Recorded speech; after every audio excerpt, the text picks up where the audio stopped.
El año 36, después de Cristo, cayó sobre Jerusalén como una piedra que rueda desde la cima de una montaña, silenciosa al principio, inevitable al final. Ese año, un hombre que había sostenido en sus manos el poder religioso más grande del mundo judío, fue removido de su cargo por la misma autoridad romana que él había servido con tanta habilidad política durante casi 2 décadas. Ese hombre era José ben Caifás, conocido en la historia simplemente como Caifás, el sumo sacerdote que presidió el juicio nocturno más decisivo de toda la historia humana, y que ahora desaparecía de la escena pública sin explicación oficial, sin crónica detallada, sin epitafio que capturara la magnitud de lo que había hecho y de lo que su vida significaba. La historia lo recuerda por una sola noche.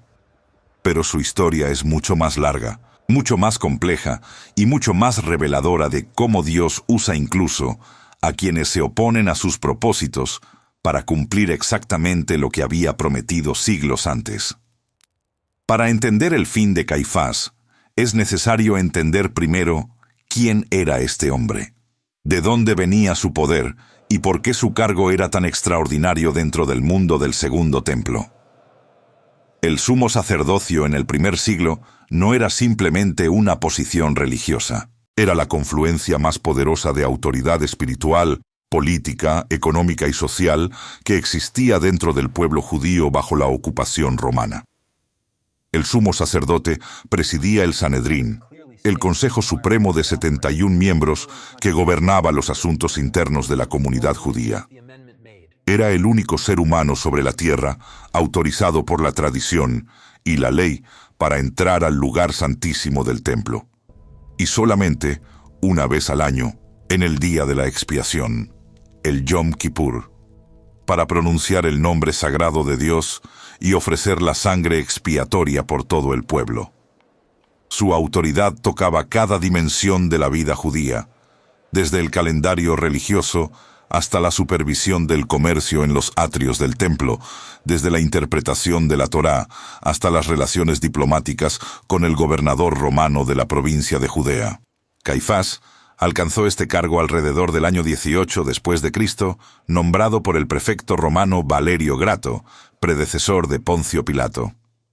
Lo que hace su mandato extraordinario, incluso desde una perspectiva puramente histórica, es su duración. Gobernó como sumo sacerdote durante aproximadamente 18 años, hasta el año 36 d.C., un periodo notable en una era donde los sumos sacerdotes eran nombrados y removidos con frecuencia según las conveniencias políticas de los gobernadores romanos. Antes de Caifás, entre el año 6 y el 18 de Cristo, habían pasado 4 sumos sacerdotes distintos. Su permanencia en el cargo durante casi 2 décadas dice algo fundamental sobre su habilidad para navegar las aguas profundamente peligrosas de la política entre Roma y Jerusalén, entre el poder imperial y la sensibilidad religiosa del pueblo judío. Su conexión con Anás, su suegro, era central en esta ecuación. Anás había sido sumo sacerdote entre los años 6 y 15 d.C., cuando fue removido por Valerio Grato, pero su influencia no terminó con su destitución formal. En el mundo político y religioso de Jerusalén del primer siglo, Anás seguía siendo una figura de poder extraordinario, y 5 de sus hijos y su yerno Caifás llegarían a ocupar el sumo sacerdocio en distintos momentos. El Evangelio de Juan, con una precisión histórica notable, menciona tanto a Anás como a Caifás en el contexto del arresto de Jesús, reconociendo que el poder real estaba distribuido entre ambos hombres, aunque el cargo formal lo detentara Caifás. Esta familia, la casa de Anás, controlaba el sumo sacerdocio como una institución casi dinástica, y su influencia se extendía sobre el comercio del templo, sobre la acuñación de moneda aprobada para las ofrendas, y sobre las redes de clientelismo político que sostenían su posición frente a Roma. Comprender este contexto es esencial para entender por qué Caifás hizo lo que hizo en la primavera del año 30 d.C., cuando Jesús de Nazaret llegó a Jerusalén en la semana de la Pascua. Desde la perspectiva de Caifás, Jesús representaba una amenaza de múltiples dimensiones que no podía ser ignorada ni subestimada. Las noticias que llegaban desde Galilea y Judea sobre este maestro itinerante que sanaba enfermos, que multiplicaba alimentos para multitudes, que hablaba con una autoridad que dejaba sin palabras a los escribas más eruditos, eran noticias que el sumo sacerdote no podía escuchar con indiferencia. Cuando Jesús entró a Jerusalén aclamado por las multitudes y procedió a limpiar los atrios del templo, expulsando a quienes vendían y cambiaban moneda en aquel espacio sagrado, Caifás entendió que la situación había cruzado un umbral. Aquella acción en el templo era un desafío directo a la autoridad del sumo sacerdocio, que supervisaba y se beneficiaba del sistema de comercio en aquellos atrios. Y el respaldo popular que Jesús recibía hacía que cualquier movimiento en su contra tuviera que ser calculado con extrema cautela. El Evangelio de Juan registra una reunión del Sanedrín donde la preocupación central era precisamente esta: que si Jesús seguía reuniendo seguidores y el pueblo comenzaba a reconocerlo abiertamente como el Mesías, la respuesta romana podría ser devastadora para toda la nación. Y fue en ese momento, según lo registra Juan en el capítulo 11, versículos 49 al 52, donde Caifás pronunció las palabras que la historia nunca olvidaría. Vosotros no sabéis nada, ni pensáis que nos conviene que un hombre muera por el pueblo y no que toda la nación perezca. El evangelista añade inmediatamente que Caifás no dijo esto por sí mismo, sino que siendo sumo sacerdote, ese año profetizó que Jesús había de morir por la nación, y no solamente por la nación, sino también para congregar en uno a los hijos de Dios que estaban dispersos. Una profecía involuntaria, pronunciada por un hombre que creía estar haciendo un cálculo político frío y racional, pero que en realidad estaba siendo instrumento de un propósito divino que excedía con creces su comprensión o su intención. Hay algo profundamente revelador en este momento que merece detenerse y contemplarlo con atención.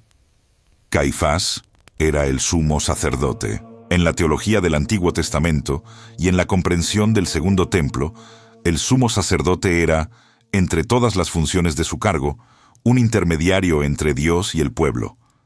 Era quien llevaba los nombres de las 12 tribus sobre su pecho en las piedras del pectoral. Era quien ofrecía la sangre expiatoria en el lugar santísimo. Era, en el diseño original de Dios, un tipo, una sombra, una anticipación de algo mayor que habría de venir. Y en ese consejo, sin saberlo, sin quererlo, sin comprender en absoluto lo que estaba diciendo, pronunció la teología más exacta del Evangelio, que era necesario que un hombre muriera por el pueblo. La ironía es tan profunda que solamente puede ser obra de Dios. El hombre que ordenó la entrega de Jesús a las autoridades romanas pronunció con sus propios labios la razón por la cual Jesús había venido al mundo. El guardián del sistema de sacrificios tipológicos del templo, sin saberlo, anunció el sacrificio que haría innecesarios todos los sacrificios anteriores. Antes de continuar con el relato de lo que sucedió después de aquella Pascua del año 30 de Cristo, es importante detenerse en la persona de Caifás más allá de esa noche, porque reducir a este hombre a un villano unidimensional sería un error histórico y teológico. Caifás era un hombre formado en la tradición más rigurosa del judaísmo del Segundo Templo. Había dedicado su vida al servicio del templo, al estudio de la Torá, a la administración de la vida religiosa de su pueblo. Creía genuinamente, desde su propia comprensión del mundo, que estaba protegiendo a Israel. La ocupación romana era una realidad aplastante, y la historia reciente había demostrado que los movimientos mesiánicos populares atraían represalias romanas que podían costar miles de vidas. Desde dentro de su propio marco de referencia, la decisión que tomó tenía una lógica que él consideraba no solo política, sino también religiosa: preservar al pueblo de Israel, mantener el templo en pie, evitar una catástrofe nacional. Lo que no podía ver, lo que su formación y su posición le impedían ver, era que el hombre ante quien lo colocó la historia no era un agitador mesiánico más, sino el cumplimiento de todo aquello que él servía como sacerdote. Esto abre una pregunta que vale la pena hacerse con honestidad y sin respuesta fácil. ¿Cuántas veces en nuestra propia vida hemos tomado decisiones que parecían correctas, prudentes, incluso piadosas desde nuestro propio punto de vista, sin darse cuenta de que estábamos resistiendo a algo que Dios estaba haciendo? ¿Cuántas veces nuestra comprensión de cómo debe funcionar el mundo, incluso el mundo espiritual, se ha convertido en un obstáculo para reconocer la obra de Dios cuando aparece en formas que no esperábamos? La historia de Caifás no es solamente la historia de un antagonista. Es también un espejo que, si lo miramos con honestidad, puede mostrarnos algo incómodo sobre nosotros mismos. Siguiendo el hilo histórico, después de la crucifixión y la resurrección de Jesús, Caifás continuó en su cargo de sumo sacerdote.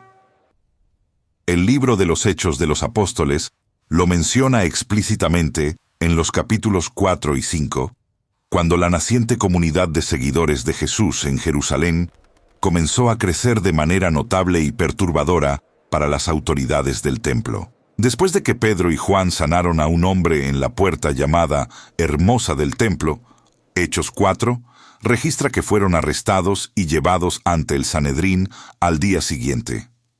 Allí, según el versículo 6, estaban Anás el sumo sacerdote, y Caifás, y Juan, y Alejandro, y todos los que eran del linaje de los sumos sacerdotes.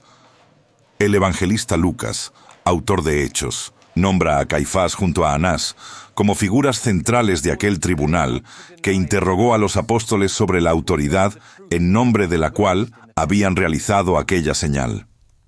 Lo que sucedió en aquel interrogatorio es teológicamente fascinante. Pedro, lleno del Espíritu Santo según el texto, declaró ante los mismos hombres que habían entregado a Jesús que la sanidad del hombre había ocurrido en el nombre de Jesucristo de Nazaret, a quien ellos crucificaron y a quien Dios resucitó de los muertos. Y citó el Salmo 118, 22. La piedra que vosotros los edificadores habéis desechado, esta es la que se ha convertido en la cabeza del ángulo. Hay una carga dramática enorme en ese momento que es imposible subestimar. Pedro estaba de pie ante Caifás, el sumo sacerdote que había presidido la condena de Jesús apenas semanas antes, y le estaba diciendo directamente que aquel a quien él había rechazado era la piedra angular sobre la que Dios estaba edificando algo nuevo. El texto registra que los miembros del Sanedrín estaban maravillados al ver la valentía de Pedro y Juan, reconociendo que eran hombres sin letras y del común, pero que habían estado con Jesús. Ese detalle, que habían estado con Jesús, era ya una confesión involuntaria de parte del Sanedrín. En esa observación había el reconocimiento implícito de que algo había ocurrido en la vida de aquellos pescadores galileos sin educación formal, que los había transformado de manera inexplicable. No podían negarlo, porque el hombre sanado estaba de pie junto a ellos, visible para todo el pueblo. Y así la historia del Sanedrín continúa. Los líderes deliberaron en privado, reconocieron que no podían negar el milagro evidente, y decidieron amenazar a Pedro y Juan para que no hablaran más en el nombre de Jesús. La respuesta de los apóstoles quedó grabada en la historia.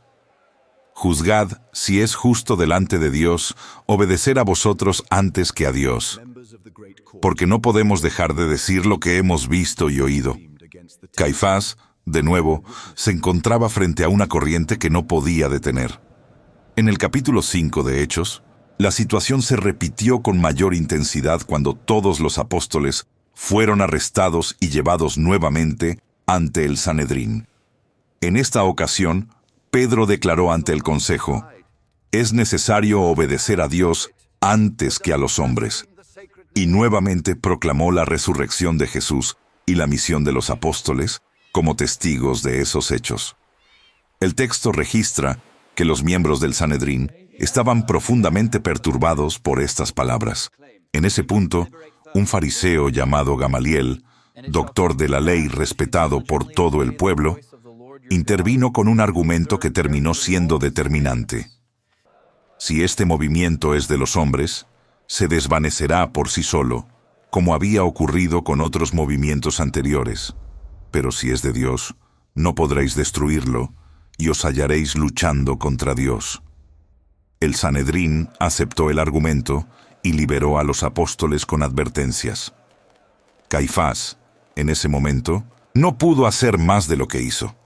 Es en este período posterior a la resurrección donde la posición de Caifás se vuelve particularmente interesante desde el punto de vista histórico y teológico. Como sumo sacerdote, él tenía acceso a toda la información disponible sobre lo que estaba ocurriendo. Sabía de las afirmaciones de que el sepulcro estaba vacío. Sabía que las guardias que él mismo había solicitado a Pilato para asegurar la tumba habían reportado algo que fue suficientemente perturbador como para motivar el pago de sobornos para mantener silencio, según registra el Evangelio de Mateo en el capítulo 28. Sabía que la comunidad de seguidores de Jesús en Jerusalén no solo no se había disuelto con la ejecución de su líder, como habría sido lo esperado, sino que había crecido de manera explosiva. Sabía que miles de personas en Jerusalén, incluyendo, según el libro de Hechos, un gran número de sacerdotes del templo, estaban declarando su fe en Jesús como el Mesías resucitado. Y a pesar de toda esa información, permaneció en su cargo. Continuó presidiendo el Sanedrín, continuó supervisando el sistema de sacrificios en el templo, continuó siendo el guardián de una institución cuya sombra, desde la perspectiva cristiana, había encontrado ya su cumplimiento.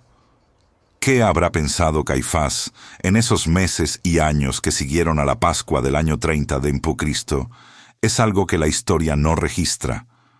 No tenemos sus memorias, no tenemos sus cartas, no tenemos ningún documento que nos dé acceso a su interior.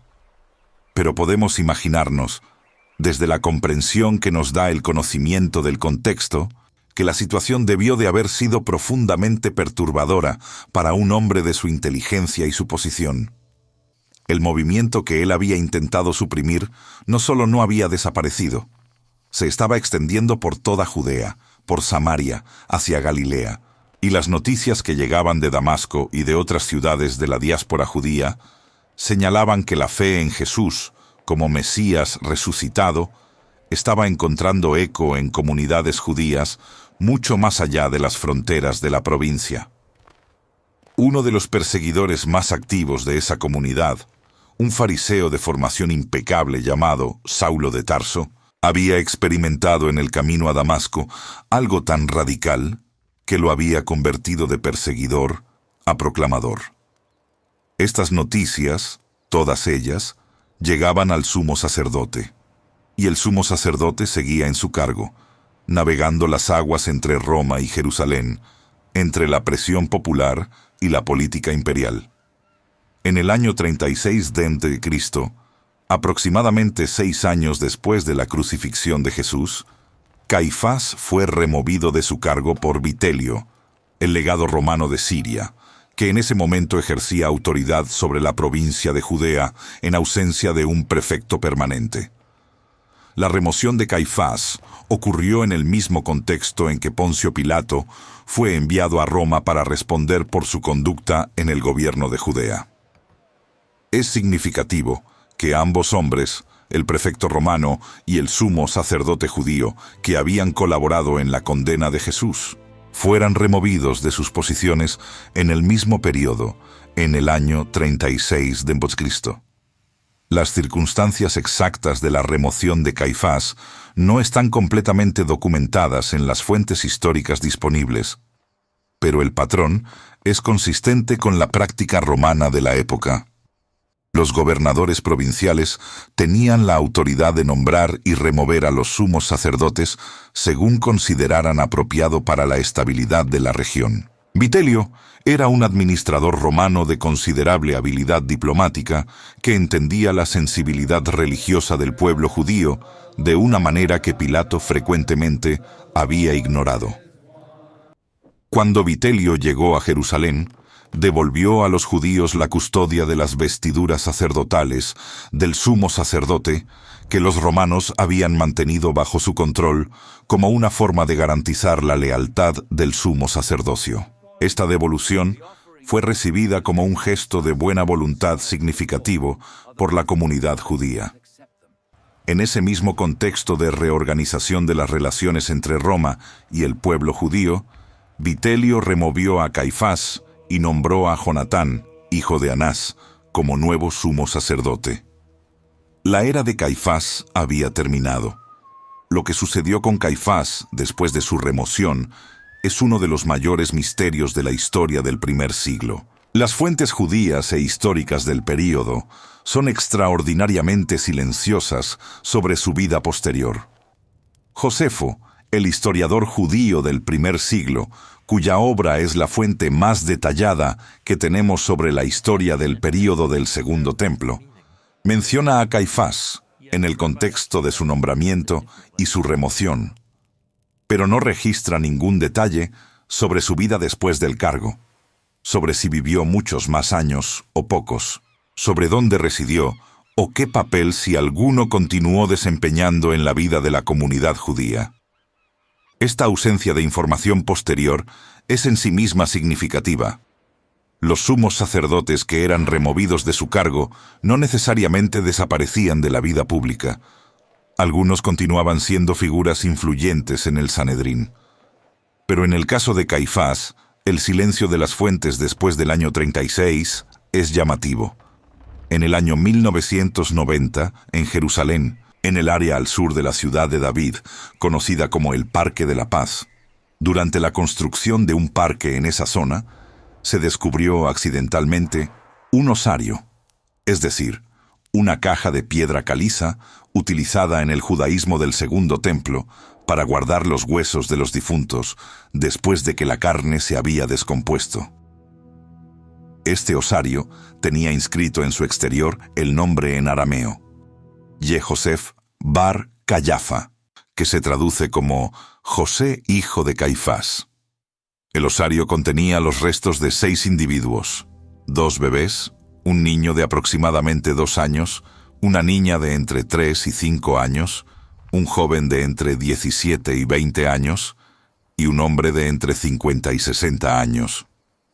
Muchos especialistas consideran que este osario pertenecía a la familia del sumo sacerdote Caifás y que el hombre de mayor edad, cuyos restos se encontraron, podría ser el propio Caifás. El osario es extraordinariamente decorado con elaborados motivos florales, consistente con el estatus de una familia de la élite sacerdotal del primer siglo. Este hallazgo arqueológico es profundamente significativo por múltiples razones.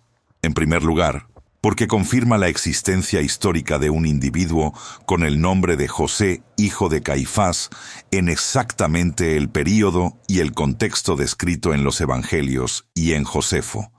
En segundo lugar, porque el osario mismo, con su elaborada decoración y su forma de entierro secundario, nos conecta con las prácticas funerarias del judaísmo del Segundo Templo que los Evangelios presuponen. En tercer lugar, porque si la identificación es correcta, estos son literalmente los restos físicos del hombre que presidió el juicio de Jesús, lo cual es una de las más extraordinarias conexiones físicas entre la arqueología moderna y los relatos del Nuevo Testamento. El osario se encuentra hoy en el Museo de Israel en Jerusalén, donde puede ser visitado y contemplado por quien quiera hacer ese viaje extraordinario hacia el primer siglo. Pero hay algo más que este osario nos dice, algo que va más allá de la confirmación histórica y arqueológica. Nos dice que Caifás murió. Nos dice que fue enterrado como cualquier otro ser humano, que su cuerpo se descompuso, que sus huesos fueron recogidos y guardados en una caja de piedra decorada, y que esa caja fue colocada en una tumba donde permaneció durante casi 2000 años hasta que los trabajos de construcción de una ciudad moderna la sacaron a la luz. El hombre que había ejercido el poder más grande disponible dentro del mundo judío del primer siglo, el hombre cuya palabra había sido suficiente para poner en movimiento los mecanismos que llevaron a la cruz, ese hombre terminó siendo polvo en un osario. La única razón por la que su nombre se conoce hoy, la única razón por la que alguien en el siglo XXI pronuncia el nombre de Caifás, es por su conexión con Jesucristo.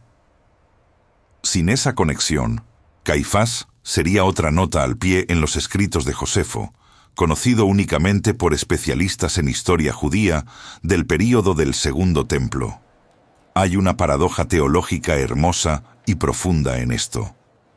El hombre que quiso eliminar a Jesús de la historia terminó siendo recordado únicamente en función de Jesús. El sumo sacerdote que juzgó al Hijo de Dios es juzgado por la historia exclusivamente en relación con él. Cada vez que alguien pronuncia el nombre de Caifás, está pronunciando implícitamente el nombre de Jesús.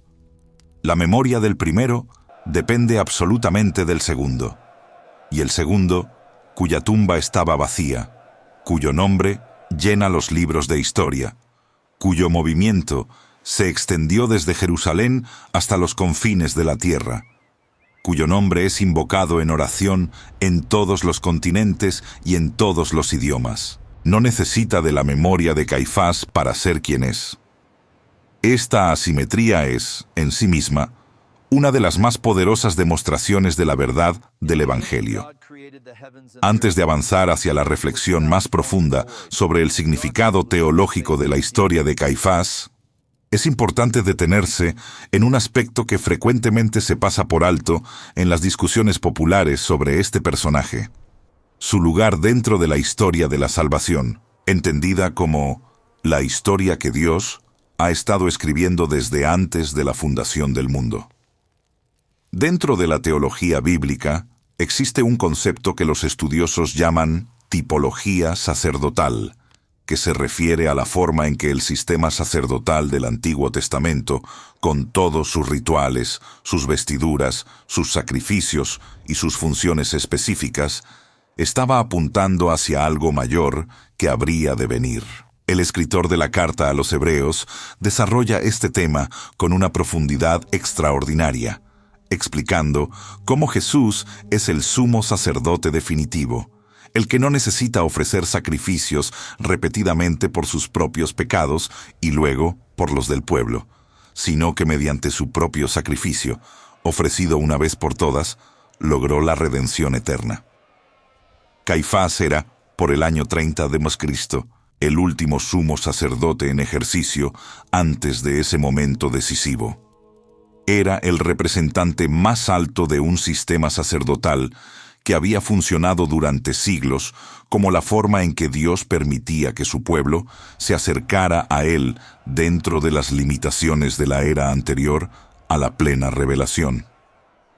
Y en su persona se encontraron dos cosas que la teología bíblica distingue claramente: el cargo que ocupaba, que era parte del diseño de Dios y apuntaba hacia Cristo, y las decisiones personales que tomó, que reflejaron su propia incapacidad para reconocer en Jesús el cumplimiento de todo aquello que su cargo representaba. Esta distinción es fundamental. Dios usó el cargo de Caifás, incluyendo su profecía involuntaria sobre la muerte de uno por el pueblo, sin que eso significara que Dios aprobaba o dirigía las motivaciones personales de Caifás. La soberanía de Dios es suficientemente grande como para escribir derecho con líneas torcidas, para tomar incluso las decisiones movidas por interés humano y tejer con ellas el tapiz de su propósito eterno. La carta a los Hebreos, en sus capítulos 4 al 10, presenta a Jesús como el sumo sacerdote que pasó por los cielos, que fue tentado en todo según nuestra semejanza pero sin pecado, que no tomó para sí la gloria del sumo sacerdocio, sino que fue llamado por Dios, como también lo fue a Aarón. Y a diferencia de los sumos sacerdotes humanos, que ofrecían sacrificios repetidamente porque ningún sacrificio era suficiente para resolver definitivamente el problema del pecado, Jesús, mediante un solo sacrificio, perfeccionó para siempre a los que son santificados. Hebreos 9, 11, 12 dice: Pero estando ya presente Cristo, sumo sacerdote de los bienes venideros, por el más amplio y más perfecto tabernáculo, no hecho de manos, es decir, no de esta creación, y no por sangre de machos cabríos ni de becerros, sino por su propia sangre, entró una sola vez en el lugar santísimo, habiendo obtenido eterna redención. Cuando Caifás, el último sumo sacerdote de la era del templo, en su pleno funcionamiento, entregó a Jesús a las autoridades romanas, sin saberlo, estaba participando en el acto que marcaría el fin de la era sacerdotal tipológica y el comienzo de la realidad a la que todo ese sistema había apuntado. Este es el momento de hacerte una pregunta que nace directamente de todo lo que hemos contemplado hasta aquí. ¿Hay en tu vida alguna institución, tradición o comprensión de Dios que has servido fielmente, pero que podría estar funcionando como obstáculo para reconocer lo que Dios está haciendo de manera nueva? No estoy hablando de abandonar la fe bíblica ni de relativizar la verdad. Estoy hablando de esa tendencia humana tan profunda y tan peligrosa de confundir el envase con el contenido, de servir la forma religiosa con tal devoción, que cuando el Espíritu de Dios se mueve de maneras que no habíamos anticipado, nuestra primera reacción es resistencia antes que reconocimiento. Caifás amaba el templo. Caifás creía en la Torá. Caifás había dedicado su vida al servicio de Dios según su mejor entendimiento. Y sin embargo, cuando el Hijo de Dios estuvo de pie frente a él, no pudo verlo. Cuéntame en los comentarios, ¿alguna vez has experimentado un momento en que Dios te mostró algo que desafiaba tu comprensión establecida de cómo debía funcionar lo espiritual? ¿Cómo respondiste? Volviendo al hilo histórico, hay un elemento adicional sobre el contexto del año 36 a.C. que ayuda a completar el cuadro. La remoción de Caifás por Vitelio ocurrió en un momento de significativa turbulencia en la provincia de Judea. Poncio Pilato, el prefecto que había gobernado desde el año 26 d.C. y que había firmado la orden de ejecución de Jesús, fue enviado a Roma ese mismo año para responder por su conducta en relación con un incidente en Samaria, donde dispersó a una multitud reunida en el monte Gerizim. Pilato nunca regresó a Judea como gobernante.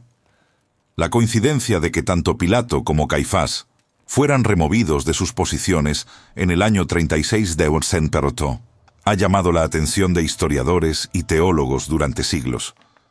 No hay base histórica para hacer una conexión causal entre ambas remociones, pero la coincidencia temporal es al menos digna de nota. Los dos funcionarios más directamente implicados en la condena de Jesús desaparecieron de la escena pública en el mismo año. Después de Caifás, el sumo sacerdocio continuó funcionando en Jerusalén durante varias décadas más, hasta que la gran catástrofe del año 70 d.C. cambió todo. En ese año, el ejército romano bajo el mando del general Tito sitió Jerusalén, y la ciudad fue tomada tras un prolongado asedio que resultó en una de las mayores tragedias de la historia judía. El templo fue destruido. El sistema sacrificial cesó. El sumo sacerdocio, que había sido la institución central de la vida religiosa judía durante siglos, dejó de existir como función operativa porque ya no había templo donde ejercerse. La historia del sumo sacerdocio en Jerusalén llegó a su fin en el año 70 d.C., 40 años después de la crucifixión de Jesús. Los 40 años en la teología bíblica son un número cargado de significado. Los 40 años en el desierto antes de entrar a la tierra prometida. Los 40 años del reinado de David. Los 40 días de Jesús en el desierto antes de comenzar su ministerio público. Los 40 años entre la crucifixión y la destrucción del templo son suficientes para considerar la posibilidad de que en ese tiempo Dios estaba dando a la generación que había rechazado a Jesús la oportunidad de reconsiderar, mientras simultáneamente el Evangelio se extendía por todo el mundo conocido.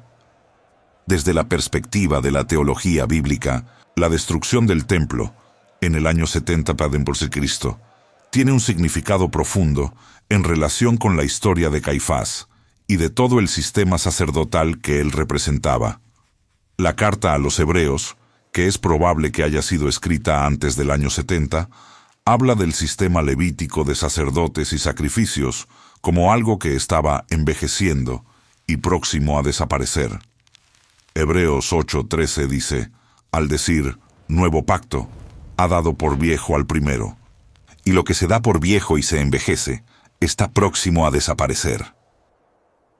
La desaparición física del templo en el año 70 fue, desde esta perspectiva, la manifestación histórica visible de lo que la venida de Jesús había significado en términos espirituales y teológicos, el cumplimiento y la superación del sistema anterior. El cargo que Caifás había ejercido durante 18 años dejó de tener un edificio donde ejercerse. Pero la historia de Caifás tiene una dimensión personal que va más allá de su función histórica o teológica en el gran relato de la salvación. Era un padre, un esposo, un miembro de una familia extensa. El osario encontrado en 1990 contenía los restos de 6 personas, incluyendo niños pequeños. Había infantes en esa familia, había niños, había un joven. La vida de Caifás no se reducía a sus decisiones políticas y religiosas como sumo sacerdote. Era un ser humano complejo, con afectos y responsabilidades personales, con una vida interior que la historia no ha preservado, pero que existió. Y en algún momento, entre el año 36 d.C. y la segunda mitad del siglo I, ese ser humano murió. Fue enterrado en la forma que prescribía la tradición judía de su época, y sus huesos fueron eventualmente guardados en una caja de piedra decorada que lleva su nombre. No sabemos si Caifás alguna vez reconsideró su posición respecto a Jesús. No sabemos si las noticias de la resurrección que llegaron a él de primera mano a través de los guardias que había colocado junto al sepulcro lo afectaron de alguna manera, más allá de motivar el pago de los sobornos para silenciar el testimonio de aquellos hombres. No sabemos si en algún momento de su vida posterior, en el silencio de la noche, en la quietud de los años que siguieron a su remoción del cargo, volvió a preguntarse sobre el hombre que había estado de pie ante él en aquella noche en el atrio de su casa. La historia no nos da acceso a eso. Y es en ese silencio donde la fe encuentra su lugar, no para especular, sino para recordar que Dios es el juez de cada ser humano, que su conocimiento de cada corazón es perfecto e infinitamente más completo que cualquier evaluación que pueda hacer la historia. Lo que sí podemos decir con certeza es lo siguiente.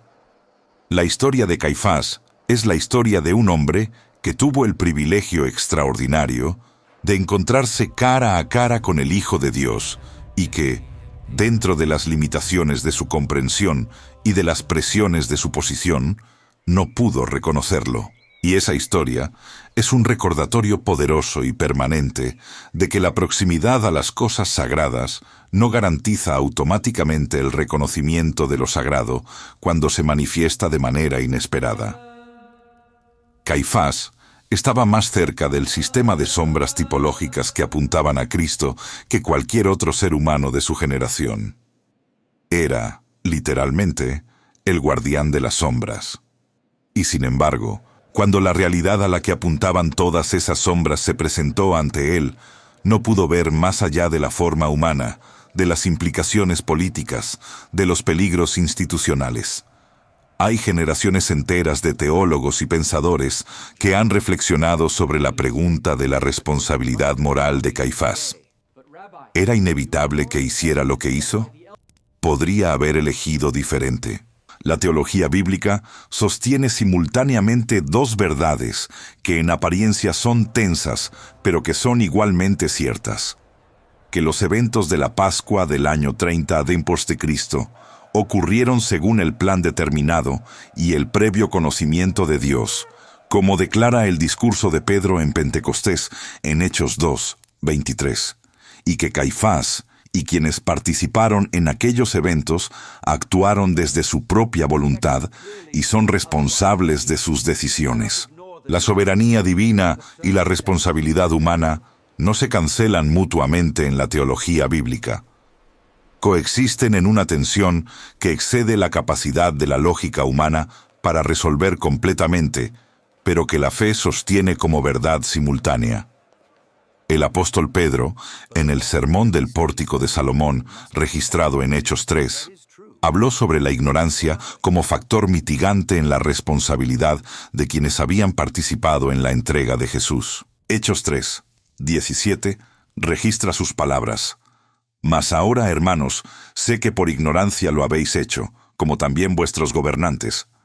Esta referencia a la ignorancia no es una exculpación total, sino un reconocimiento de que hay grados en la responsabilidad moral, y que la incapacidad para reconocer a Jesús como el Mesías era, en parte, el resultado de siglos de expectativas formadas de una manera particular que hacía difícil, aunque no imposible, reconocer al Mesías en la forma que él eligió aparecer. La misma carta a los Hebreos reconoce que los sumos sacerdotes del Antiguo Testamento eran hombres envueltos en debilidad, que podían tener compasión de los ignorantes y extraviados por cuanto ellos también estaban rodeados de debilidad. Esta dimensión de la historia de Caifás habla directamente a algo que muchas personas en nuestra época experimentan: la sensación de haber fallado en reconocer lo que Dios estaba haciendo en un momento particular de sus vidas.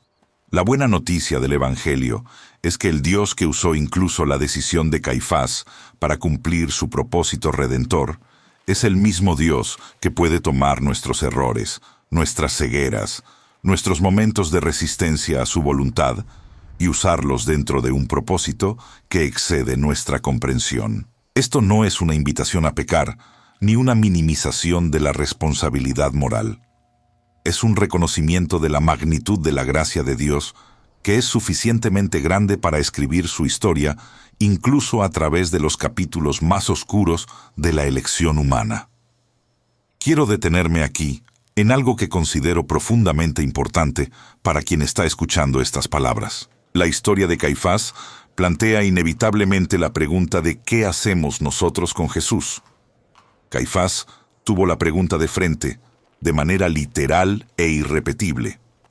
Nosotros la tenemos a través de los testimonios que los evangelistas preservaron, a través de la comunidad de fe que ha transmitido el mensaje a través de 21 siglos, a través de la acción del Espíritu Santo que hace vivas estas palabras en el corazón de quien escucha con atención.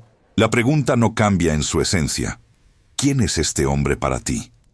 No quién dicen otros que es, no qué ha dicho la tradición religiosa que debes creer, sino en el nivel más personal y más honesto de tu propio corazón. ¿Quién es Jesús para ti? Caifás tenía el cargo de sumo sacerdote, tenía el conocimiento de las Escrituras, tenía la posición de más alta autoridad religiosa en su mundo, y no pudo responder esa pregunta de la manera que la verdad requería. No porque le faltara información, sino porque le faltaba disposición de ver más allá de lo que ya creía saber sobre cómo debía ser el Mesías, sobre cómo debía actuar Dios, sobre qué debía costarle y qué debía preservar.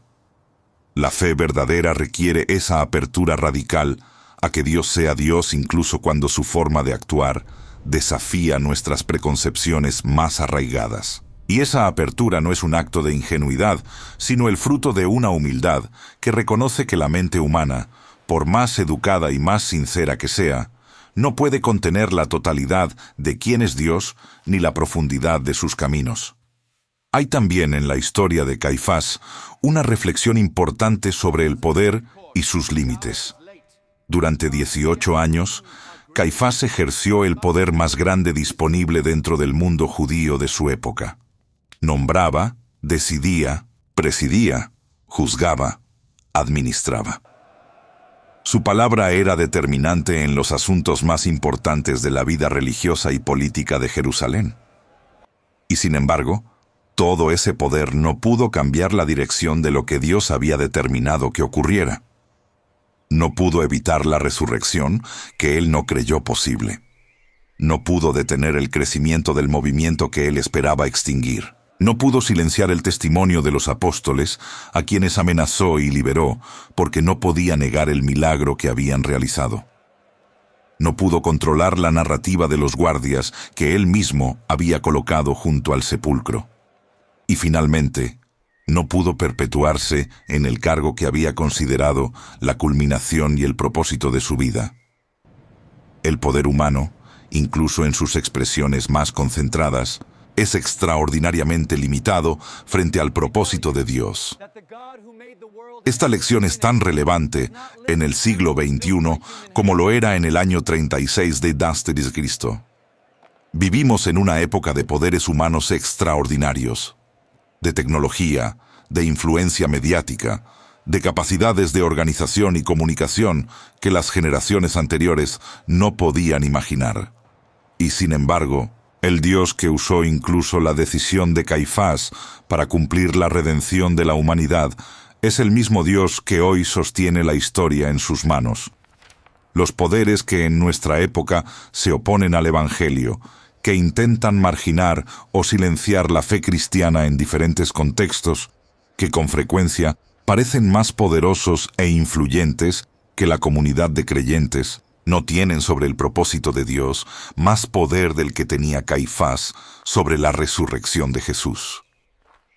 La historia de Caifás no es solamente una historia del pasado. Es una declaración permanente sobre la naturaleza del poder humano frente al poder de Dios.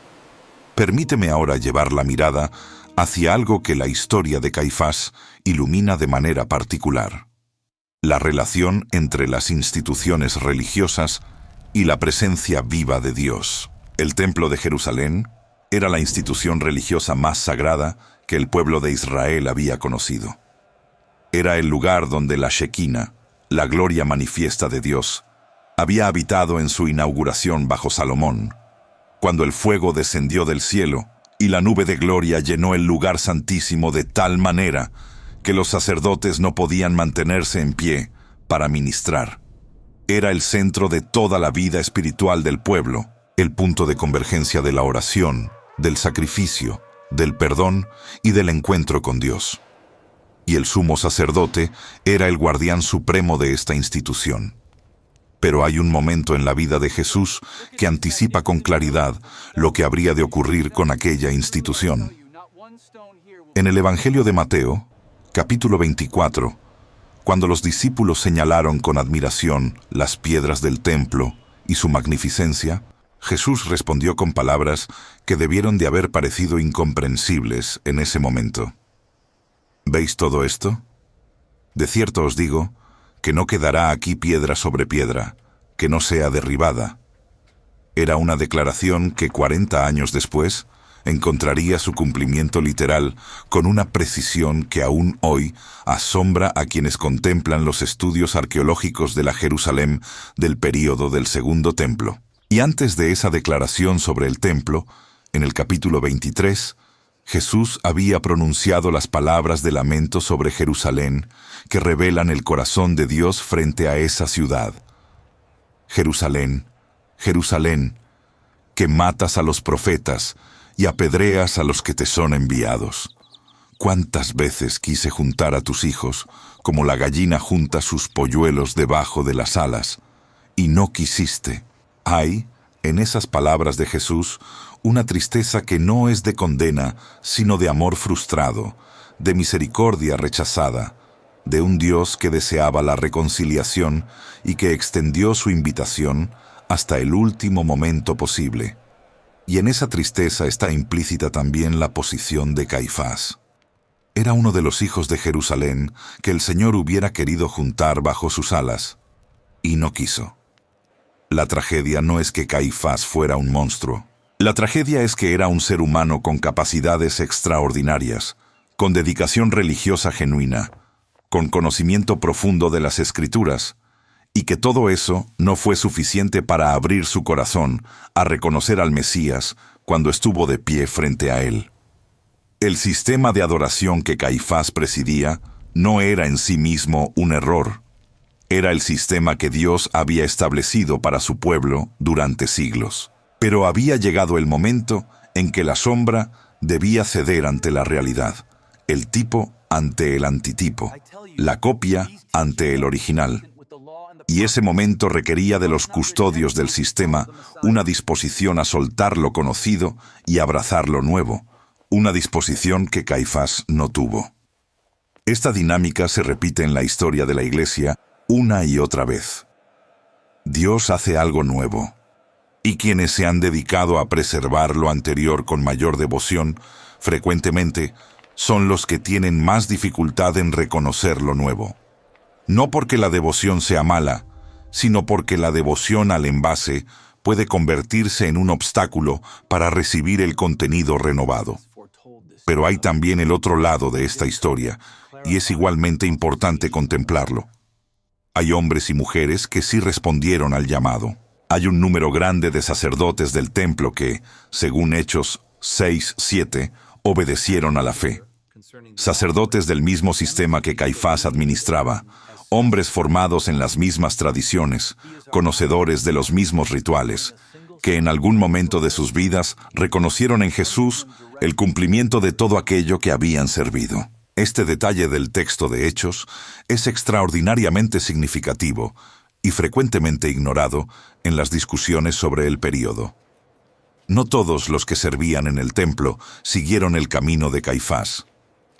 Algunos vieron con claridad, en el testimonio de los apóstoles y en las señales que acompañaban a la comunidad primitiva, que el Mesías había llegado y que todo aquello que ellos habían servido tipológicamente encontraba en él su cumplimiento y su sentido más profundo. La diferencia entre Caifás y esos sacerdotes que obedecieron a la fe no estaba en la formación, no estaba en el conocimiento de las Escrituras, no estaba en la posición o el estatus. Estaba en algo más fundamental, la disposición del corazón a seguir la verdad, aunque eso costara posición, poder, pertenencia al grupo y seguridad institucional. Para un sacerdote del templo en los años posteriores a la Pascua del año 30 después de Cristo, declarar fe en Jesús como el Mesías resucitado era un acto de enorme costo personal y social. Significaba separarse de la comunidad que los había formado, perder el lugar en el sistema del que dependían sus ingresos y su identidad, y afrontar la hostilidad de las mismas autoridades ante quienes Caifás era figura central. Los que lo hicieron pagaron ese precio. Y la historia los recuerda no por sus nombres, que en su mayor parte no se preservaron, sino por su valentía anónima. Hay algo profundamente liberador en este aspecto de la historia. La fe en Jesús nunca ha sido el privilegio de los que menos tienen que perder. Con frecuencia ha sido exactamente lo contrario. Las personas a quienes más ha costado seguir a Jesús han sido a menudo las que más tenían que dejar atrás, los que más pertenecían a sistemas establecidos, los que más debían pagar en términos de costo social y personal. Y sin embargo, a través de toda la historia, han sido también las que con mayor profundidad han experimentado la suficiencia de lo que encuentran en él. Pablo, el fariseo de los fariseos, el perseguidor convertido en apóstol, resumió esa experiencia en Filipenses 3 con una claridad que sigue siendo impactante. Consideró todas sus credenciales religiosas y su posición social como pérdida por amor a la excelencia del conocimiento de Cristo Jesús, su Señor. Lo que antes era ganancia para él, lo consideró pérdida. Y no como un sacrificio trágico, sino como la mejor decisión que jamás había tomado. Caifás tomó la decisión opuesta. Preservó su posición, protegió su sistema, calculó el costo y eligió lo que le parecía más seguro. Y terminó en un osario, recordado únicamente en función de la persona que rechazó. Pablo terminó en un osario también, decapitado por las autoridades romanas en algún momento en la segunda mitad del primer siglo. Pero su nombre llena los libros. Sus cartas forman parte del canon de las Escrituras. Su pensamiento ha moldeado la teología cristiana durante 2000 años y millones de personas en todo el mundo pronuncian su nombre con gratitud y con amor. Los dos hombres tomaron decisiones distintas frente a la misma pregunta central, y la historia registra los resultados de manera inequívoca. Esta comparación no es una invitación a la arrogancia ni a la condena fácil de Caifás. Es una invitación a la honestidad sobre cuál es la pregunta central que cada ser humano enfrenta en algún momento de su vida y cuál es el costo real de las diferentes respuestas. Jesús mismo planteó la cuestión en términos que no admiten evasión. ¿Qué aprovechará al hombre si ganare todo el mundo y perdiere su alma? ¿O qué recompensa dará el hombre por su alma? Esta pregunta, formulada por el mismo hombre ante quien Caifás tuvo que tomar su decisión, sigue siendo la pregunta central de la existencia humana. Y la historia de Caifás es, entre otras cosas, un caso de estudio de lo que ocurre cuando la respuesta a esa pregunta es: prefiero conservar mi mundo. Pero no quiero que la reflexión sobre Caifás termine en la oscuridad de su elección. Quiero que termine en la luz de lo que su historia, en toda su complejidad, revela sobre Dios. Porque lo que más me impacta de la historia de Caifás no es lo que él hizo, sino lo que Dios hizo con lo que él hizo. Dios tomó la decisión de un hombre movido por interés político y religioso, la decisión de entregar al inocente para preservar el sistema, y la transformó en el acto más grande de amor que el universo ha visto jamás. Tomó el instrumento de una injusticia humana y lo convirtió en el medio de la redención de la humanidad. Tomó la voluntad del hombre de deshacerse del Hijo de Dios y la convirtió en el sacrificio expiatorio que abriría el camino de regreso a Dios para toda persona que creyera. Esto es lo que la teología cristiana llama la soberanía de Dios en la cruz, que incluso en el momento de mayor oscuridad, de mayor injusticia, de mayor oposición humana al propósito divino, Dios estaba trabajando su plan de redención con una precisión y una profundidad que excede toda comprensión humana. El profeta Isaías, escribiendo 700 años antes de la crucifixión, capturó algo de esta realidad en el capítulo 53 de su libro, el capítulo conocido como el del siervo sufriente. Con todo eso, Jehová quiso quebrantarlo, sujetándole a padecimiento. Cuando haya puesto su vida en expiación por el pecado, verá linaje, vivirá por largos días, y la voluntad de Jehová será en su mano prosperada. En esa formulación extraordinaria, el profeta anticipa que lo que a ojos humanos parecería derrota y fracaso, Dios lo está utilizando como el instrumento de su propósito más profundo. La voluntad de Jehová prosperará a través de, no a pesar de, el sufrimiento del siervo. Y esa voluntad que prosperó incluía el papel involuntario y no deseado de Caifás en el drama de la redención.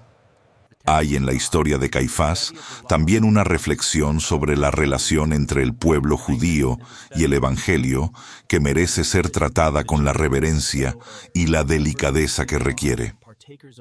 El rechazo de Jesús por parte de los líderes religiosos de Israel en el primer siglo es un hecho histórico que el Nuevo Testamento registra con total honestidad. Pero ese mismo Nuevo Testamento también registra con igual honestidad que los primeros creyentes en Jesús eran judíos, que la comunidad primitiva era judía, que los apóstoles eran judíos, que las primeras iglesias en Jerusalén y en Judea eran comunidades de judíos que habían reconocido en Jesús el cumplimiento de las promesas de Dios a Abraham, a David y a los profetas. La historia de Caifás no es la historia del rechazo judío de Jesús, es la historia del rechazo de los líderes religiosos de su época, Y ese tipo de rechazo no tiene fronteras étnicas ni nacionales. La historia de la Iglesia está llena de ejemplos de líderes religiosos que con el paso del tiempo se convirtieron en obstáculos para el mismo evangelio que afirmaban representar. El apóstol Pablo, en los capítulos 9 al 11 de su carta a los romanos, reflexionó profundamente sobre la situación de Israel en relación con el evangelio, y llegó a conclusiones que son tanto realistas como llenas de esperanza. Reconoció el dolor que le producía el estado de su pueblo. Verdad digo en Cristo, no miento, y mi conciencia me da testimonio en el Espíritu Santo, que tengo gran tristeza y continuo dolor en mi corazón. Y sin embargo, también declaró con certeza que no ha desechado Dios a su pueblo, al cual desde antes conoció. Y en el capítulo 11, versículo 26, afirmó que todo Israel será salvo. Como está escrito, vendrá de Sión el libertador, que apartará de Jacob la impiedad. La historia no ha terminado. El capítulo sobre Israel y el Evangelio no está cerrado. Y esa esperanza, enraizada en la fidelidad de Dios a sus promesas, da a la historia de Caifás una dimensión adicional. Incluso su historia forma parte de un drama más grande, cuyo desenlace final todavía está siendo escrito. En el presente siglo, hay un movimiento significativo de judíos en todo el mundo que están llegando a la fe en Jesús como el Mesías prometido, el Mashiach de Israel. Este movimiento, conocido como el movimiento judío mesiánico, representa una de las realidades más extraordinarias del paisaje religioso contemporáneo, y desde la perspectiva de la teología bíblica, es una señal de esperanza que el apóstol Pablo habría reconocido con alegría como parte del cumplimiento de las promesas que él citó en Romanos 11. La historia de Caifás, en este contexto, no es el final de la historia de Israel y el Evangelio. Es un capítulo dentro de una historia mucho más larga y mucho más rica, cuyo autor es el mismo Dios que usó incluso la decisión de Caifás para cumplir su propósito redentor. Quiero también reflexionar sobre el significado de la oscuridad del final de Caifás, no en términos de condena, sino en términos de advertencia. La historia de Caifás después del año 36 de Entabustampo es, como hemos señalado, un silencio histórico. No sabemos qué le ocurrió. No sabemos cómo vivió los 34 años que mediaron entre su remoción del cargo y la destrucción del templo. No sabemos si estuvo vivo para ver aquella catástrofe del año 70 dentro de Cristo, que arrasó con todo el sistema que él había dedicado su vida a servir y proteger. No sabemos si en esos años tuvo conversaciones con seguidores de Jesús, si escuchó el testimonio de alguno de los miles de sacerdotes que habían creído, si en algún momento la pregunta de quién era realmente ese hombre ante quien había estado de pie en aquella noche del año 30, volvió a visitar su corazón. Este silencio es él mismo una forma de enseñanza. Nos recuerda que la historia humana tiene límites, que lo que los hombres eligen hacer o no hacer en el tiempo que se les da tiene consecuencias que exceden lo que ellos mismos pueden ver o controlar. Y nos recuerda también que el momento de la decisión no siempre se anuncia como tal. Caifás no sabía esa noche que estaba tomando la decisión más importante de su vida. Probablemente pensaba que estaba manejando una crisis política más dentro de las muchas que había gestionado durante 18 años en el cargo más exigente del mundo judío. Y sin embargo, en esa noche, en esa decisión específica, su lugar en la historia quedó sellado para siempre. Nuestras propias vidas tienen momentos así, momentos que en su superficie parecen ordinarios o manejables, pero que en realidad son puntos de inflexión cuyo significado solo se revela más tarde. La decisión de responder o no responder a la gracia de Dios cuando ella toca el corazón es, con frecuencia, exactamente ese tipo de momento. No llega anunciada con trompetas y señales. Llega en la quietud de una pregunta que surge en el interior, en el testimonio de alguien cuya vida ha sido transformada. En las palabras de un texto antiguo, que de repente parecen escritas específicamente para la situación que uno está viviendo. En el susurro del Espíritu que dice, aquí estoy, este es el camino, anda por él. Y la respuesta a ese momento, sea de apertura o de resistencia, tiene consecuencias que van mucho más allá de lo que podemos anticipar en el instante de la decisión. La historia de Caifás termina en el silencio de la historia humana. La historia de Jesús, a quien él intentó silenciar, llena los siglos y los continentes. Este contraste es, en última instancia, la palabra más poderosa que la historia de Caifás tiene para decirnos.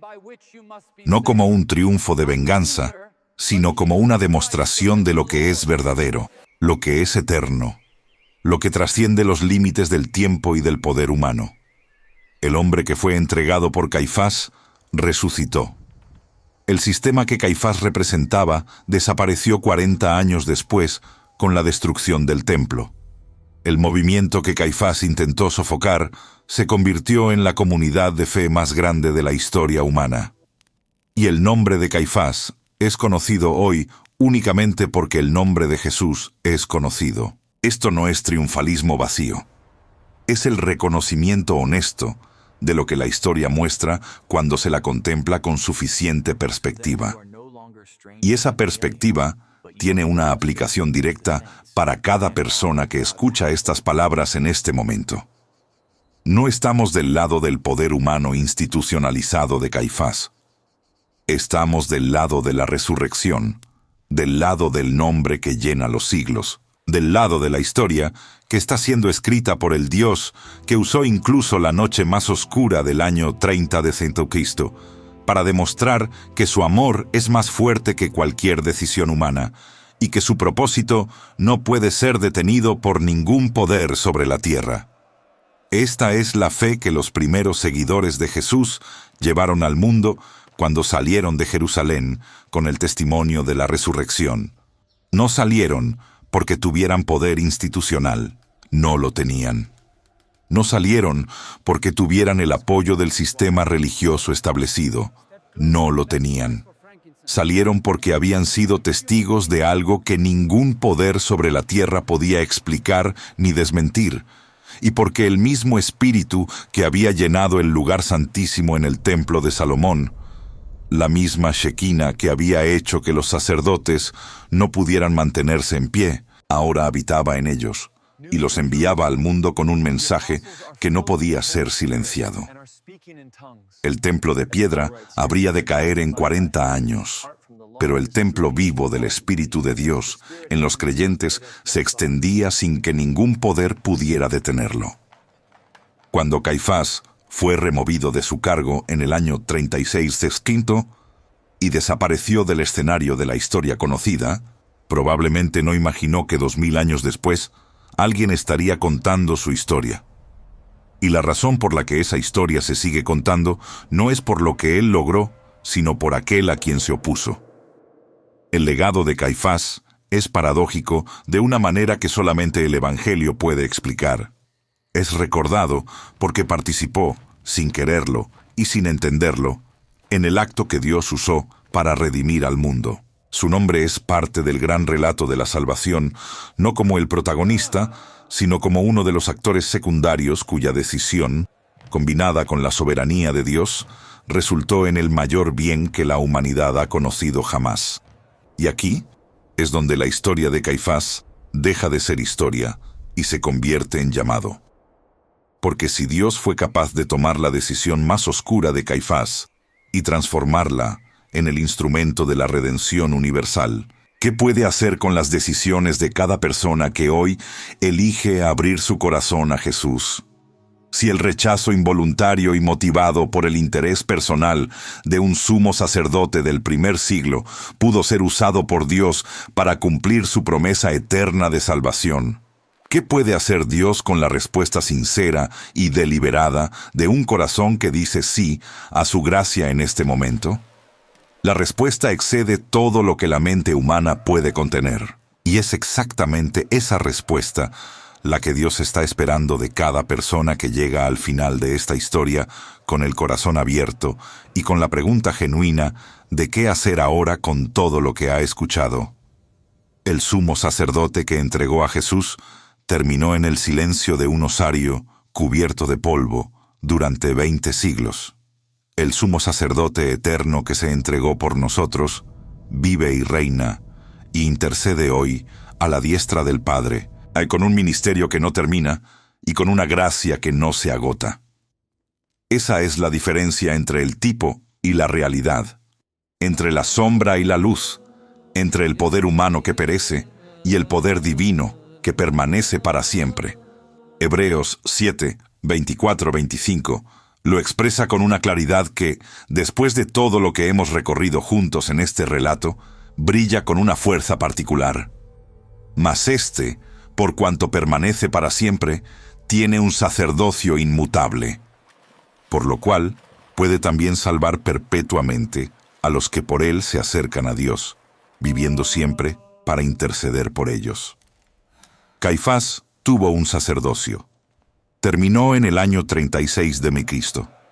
Jesús tiene el sacerdocio que no termina, el que no está sujeto a la decisión de ningún gobernador romano, el que no depende de ninguna institución humana, el que no cesa cuando el templo de piedra es destruido, porque Él mismo es el templo, el sacrificio, el sacerdote y la gloria que llena el lugar santísimo del corazón de todo aquel que lo recibe.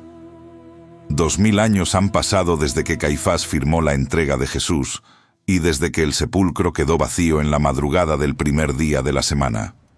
2000 años de historia humana, de imperios que surgieron y cayeron, de guerras y de paces, de tecnologías que transformaron el mundo, de generaciones que vivieron y murieron, de todo lo que compone la extraordinaria y agotadora historia de la humanidad. Y en medio de todo eso, el nombre de Jesús sigue siendo pronunciado en todos los idiomas de la tierra.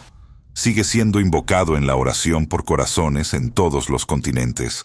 Sigue siendo el centro de una comunidad de fe que, a pesar de todas sus imperfecciones históricas, no ha podido ser extinguida por ningún poder sobre la tierra.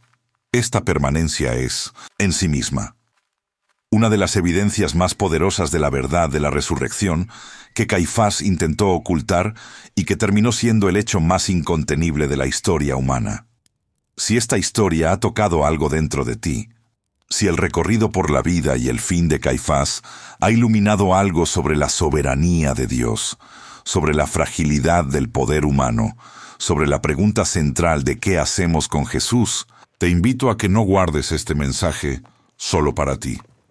Compártelo con alguien que estés pensando ahora mismo mientras lees estas palabras, alguien que tal vez está en un momento de su vida donde la pregunta de quién es Jesús tiene una urgencia particular, alguien que necesita escuchar que el Dios que usó incluso la decisión de Caifás para cumplir la redención del mundo, puede también escribir su historia con gracia y con propósito. Y si aún no eres parte de esta comunidad, que sigue aprendiendo y creciendo juntos en el conocimiento de las grandes verdades de la fe, este es el momento de suscribirte, porque cada semana hay más historia sagrada para explorar, más profundidad bíblica para descubrir, más razones para asombrarse de la magnitud y la precisión del plan eterno de Dios.